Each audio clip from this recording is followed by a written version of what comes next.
Josh, you were off and riding, as we always enjoy your contributions via the written word on offthehooksports.com. And historically, the Vols struggle on the road.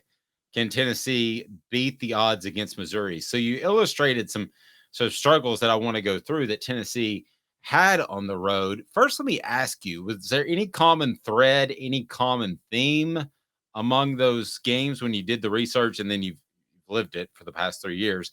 Do you see any common theme when Tennessee struggles on the road, or no? Well, not really. I do think earlier in the day is a benefit in terms of trying to get the job done. They have multiple wins early. Now, the Pittsburgh game is one of those where it wasn't smooth sailing, but Tennessee did win on the road. It got a lead and then had to hold on in the end, going to overtime, where the defense actually had to bail the offense out. Against LSU, Tennessee cruised. But if you are of the mindset that the earlier in the day we play on the road, the better, it would fit to have a better setup 2:30 local time in Columbia, Missouri versus a night game, which was the other option for this weekend. The early losses came where there was just a clear advantage for the opponent. So if Tennessee is going on the road against a team that on paper or according to odds makers is definitely better, I would say good luck to the Vols. That does not apply to this game. Yeah, Josh, I was talking earlier. The line started this week at as a pick 'em, and it's moved 2 points to Tennessee this as the week's gone on, which means that there's something people don't know about Missouri. And also, is this road woe story with Tennessee a little overrated? Is it basically because of two games, South Carolina and Florida, during the Hypo years? Because we bring up Georgia and Alabama, but I think those teams are just better than Tennessee, Mm-hmm. honestly. Yeah, I do too. And my answer is maybe so, because I think it's a common concern for just about any team that goes on the road. I mean, next week when we talk about Tennessee, Georgia, what's the number one reason we're going to say Tennessee has a shot? They're playing at Neyland Stadium, not playing in Athens, and that's against a team that is superior from a talent standpoint. So even with Georgia, or if we talk about Alabama or some of the other best teams, Michigan this weekend, part of it is going to be, well, they have to go away from home. Uh, so, yeah, the Florida and South Carolina thing kind of makes it funny because this conversation is about ranked foes. So, the better competition. Florida, not great competition this year. South Carolina last season on the road for Tennessee, not great competition.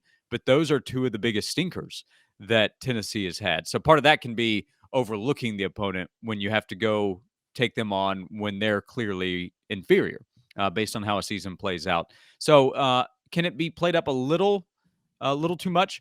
Maybe so. We'll get a better answer this week. If Tennessee has put together back-to-back road wins against Kentucky, which is a borderline top 25 team when they're squaring off, and then Missouri, which is a top 20 team, if Tennessee can do that back-to-back, it will quiet some of the talk about can Josh Heupel's team go on the road and take care of business.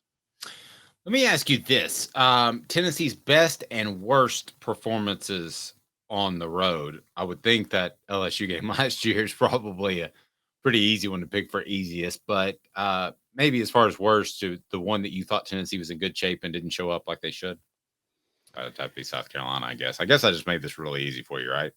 Yeah, well, again, that kind of depends on the column was about ranked teams because Missouri is that. If it's Okay. showing up and laying an egg against anybody on the road, then it's South Carolina, considering that wasn't a very good team and it was a huge stage. The Florida showing was no good this season, but there is a qualifier. Tennessee wasn't a very good team at the time. They had to improve, which they've done as the season has gone along. And then Cooper Mays was not there with the team. He's just one player, but we've established, everybody has at this point, that he's a very important player.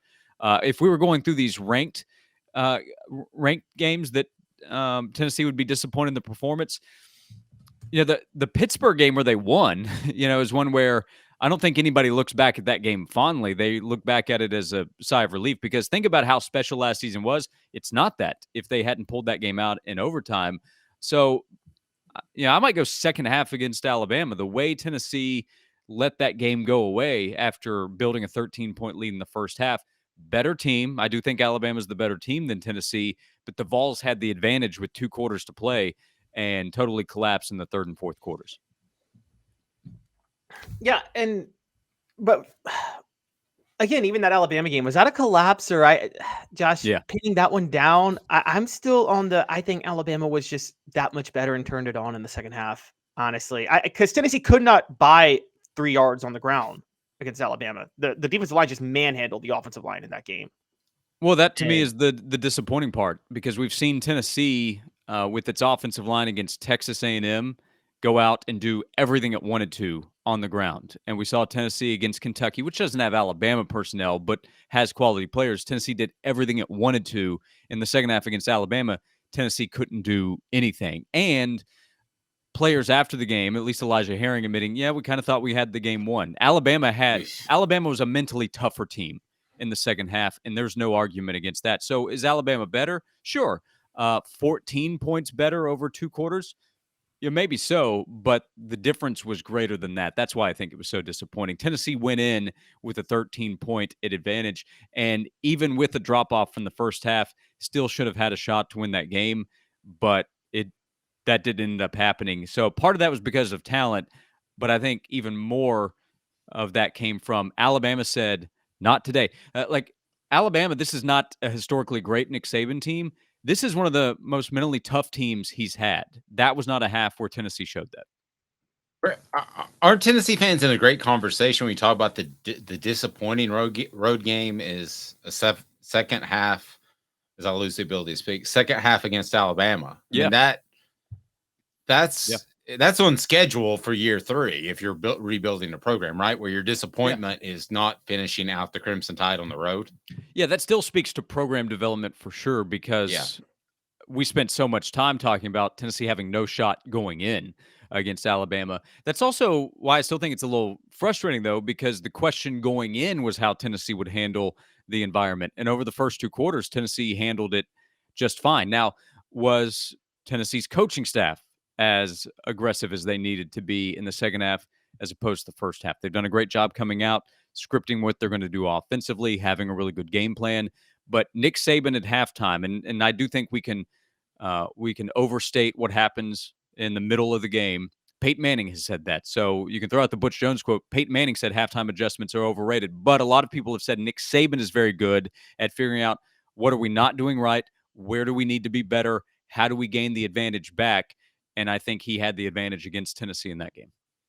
Apparel Group Security Solutions, leadership experience, specialization, addressing problems through unique mission-specific mitigation techniques, also making your children safer one school at a time. Go to your school administrator and say they're in private schools now. They need to be in public schools. We're putting the pressure on Congress. Herald Group Security Solutions, making your children safer, avoiding those tragedies that we've all heard about in school and in the workplace as well.